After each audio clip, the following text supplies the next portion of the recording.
കോഴിക്കോട് മുണ്ടിക്കൽ താഴത്ത് സാമ്പത്തിക ഇടപാടിനെ ചൊല്ലിയുള്ള തർക്കത്തിനിടയിൽ 2 യുവാക്കൾക്ക് വെട്ടേറ്റു.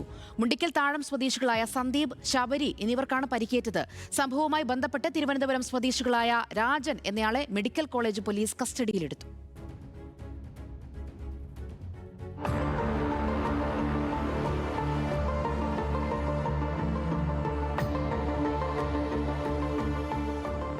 ഇന്ന് രാവിലെ 11 മണിയോടെയാണ് അക്രമ സംഭവം ഉണ്ടായത്. 10 ലക്ഷം രൂപയുടെ സാമ്പത്തിക ഇടപാടുകളെ ചൊല്ലിയുള്ള തർക്കമാണ് കത്തിക്കുത്തിൽ കലാശിച്ചത്.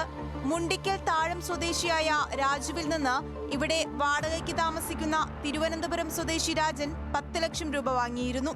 എന്നാൽ ഏറെ നാളായിട്ടും ഈ തുക തിരികെ നൽകാത്തതിനെ തുടർന്ന് രാജുവിന്റെ സുഹൃത്തുക്കളായ സന്ദീപും ശബരിയും പണം ചോദിച്ച് രാജന്റെ അടുത്തെത്തുകയായിരുന്നു.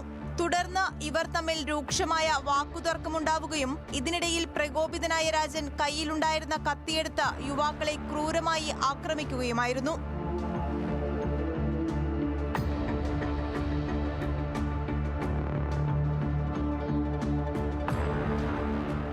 ആക്രമണത്തിൽ സന്ദീപിന്റെ കൈക്കും ശബരിയുടെ മുഖത്തുമാണ് വെട്ടേറ്റത്. ചോര വാർന്ന നിലയിൽ ഇരുവരെയും ഉടൻ തന്നെ കോഴിക്കോട് മെഡിക്കൽ കോളേജ് ആശുപത്രിയിൽ പ്രവേശിപ്പിച്ചു. ഇവരുടെ പരിക്ക് ഗുരുതരമല്ലെന്നാണ് ആശുപത്രി അധികൃതർ നൽകുന്ന വിവരം. സംഭവമറിഞ്ഞ് സ്ഥലത്തെത്തിയ മെഡിക്കൽ കോളേജ് പോലീസ് പ്രതിയായ രാജനെ ഉടനടി കസ്റ്റഡിയിലെടുത്തു. ഇയാൾക്കെതിരെ വധശ്രമത്തിന് കേസെടുത്തിട്ടുണ്ട്. ആക്രമണത്തിന് ഉപയോഗിച്ച കത്തി പോലീസ് കണ്ടെടുത്തിട്ടുണ്ടെന്നും സംഭവത്തിൽ കൂടുതൽ അന്വേഷണം നടത്തിവരികയാണെന്നും പോലീസ് അറിയിച്ചു. ന്യൂസ് മലയാളം, കോഴിക്കോട്.